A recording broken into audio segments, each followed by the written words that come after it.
Pablo Araya is a player I have done multiple articles and thought pieces and interviews with over the last couple of years. Now, he started off in the Barcelona Buffaloes before spending time in University of Golden West and also Colorado Mesa.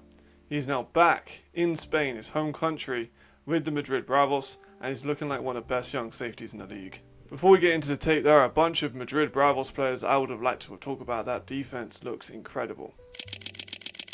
But I probably won't have time for it in this video, but they definitely deserve a shout out. The first part about his game that really stands out amongst other safeties in this league and other players in general is his motor. Now, Pablo has one of the best motors in all of the league, honestly.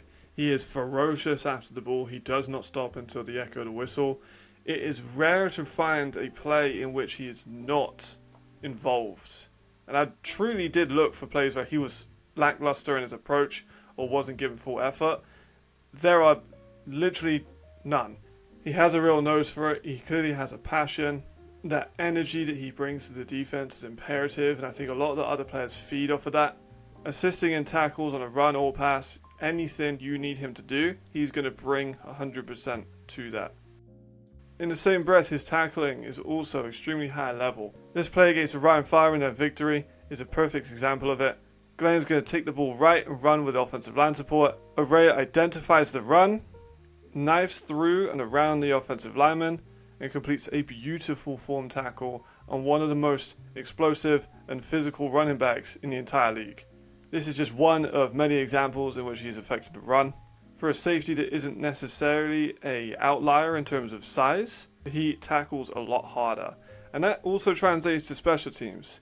Flashes of the motor as well. He is constantly after the ball until the completion of the play, and he's able to wrap up in open space, which I think is a very important factor that a lot of players do not possess, and it goes massively under the radar. He's also not afraid to tackle bigger players. He's tackling tight ends, he's tackling running backs. He has no fear in him whatsoever when coming into these situations.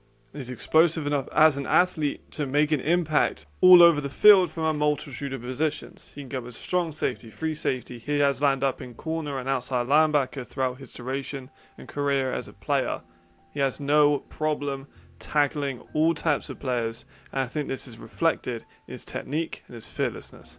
Naturally, his motor is coming into play on his tackling, sideline to sideline, behind the line of scrimmage, everywhere and everywhere. Pablo Araya is there. Granted, his tackling isn't perfect. There are examples of him being too overzealous and coming in a little bit too hot and ultimately missing the tackle.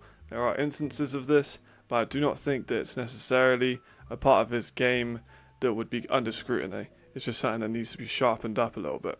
In coverage, his movement is actually extremely solid, and he has very good hips and coverage ability, active hands, and he's a very good cover safety. However, knifing is something that he doesn't necessarily do very often. Now, knifing isn't a real word, more of a DB lingo, but just involves coming through people's routes rather than sitting on top of them to intercept or to deflect the ball. He doesn't come through the routes as much as I would like him to. He more mirrors the receivers and then makes the tackle afterwards. In terms of becoming an elite cover safety, he would have to knife through a lot more, and he can make a lot more impact on the ball. But he does show good hip fluidity and the active hands. So I think that over time, as he gets more coaching, his aforementioned motor is also a reason I think this could turn into one of his stronger points in the future. He has the rare distinction of a player of being able to cover in man coverage and also in zone coverage, which you do not see often with safeties from Europe, as they usually favour one. I think he has the potential to be acclaimed in both of them. Lastly is his block shedding. Now, there aren't a ton of examples due to Madrid only being 2 games into the season, but I do show some flashes of him being overpowered by tight ends and offensive linemen.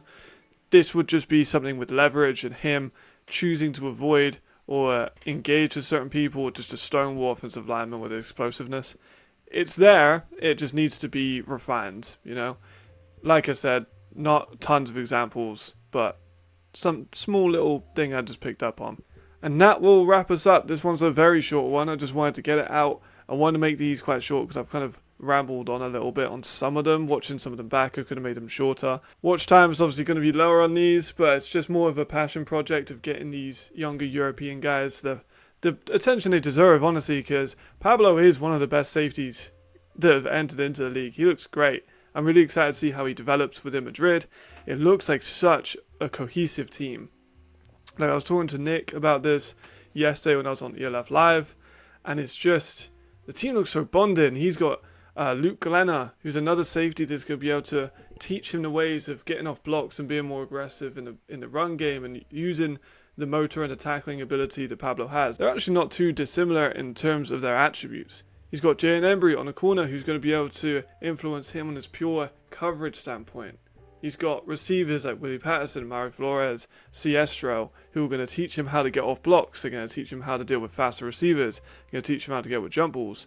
There is a ton of potential with Pablo Araya, and I think that he's going to be one of the leaders for Rookie of the Year if he's still eligible. I actually don't know if he is eligible. Even if he isn't, he's still there for, like, I think they should do a Rookie of the team. I think they should do that. I think the ELF, if you're watching this, please do a Rookie Team of the Year or like a first year European Team of the Year. I would happily do that for you, and Pablo is probably the front runner for it. I'm a big fan, and yeah, that will do us up here. Overall, tomorrow I'm going to try and do something quite big. Nick and I talked about like podcast stuff and whatnot, and Brett Coleman just released a bunch of videos where he's talking about building the Patriots and the Jets and the Bills and the Dolphins, and I really want to do that exact same format with the London Monarchs or with a Stockholm team or a Copenhagen team. That is what I'm going to try and work on today and tomorrow, and hopefully I'll have it in before the weekend. Because I was talking about it on stream, just how loaded like the London Monarchs team is. I was going through the offensive line. Here's just like a teaser for people who have stayed to the end. London Monarchs offensive line could realistically, I know this doesn't exist, but realistically could feature Keanu Ebanks, Lawrence Cornwall-Baptiste, Lewis Thomas, Matthew Daltrey, Toby Letman as a homegrown offensive line. That's multiple All-Stars, that's multiple CFL players, that's incredible. And then you've got people like Harry Sayer, Ben Dixon, who would be on the Burgess brothers, who would be on like rotationary. Will Bunt's another offensive line I'm a big fan of. Like, incredible. It's an amazing offensive line. And the running backs as well, Obi, Tonga, Terry Johnson-Fisher. Yeah, so that was just a little hint and a bit of a teaser for next one's video, just at the end, just to kind of run up the time of this one, because it's literally only like a 4-minute video. But yeah, thank you very much for staying to the end.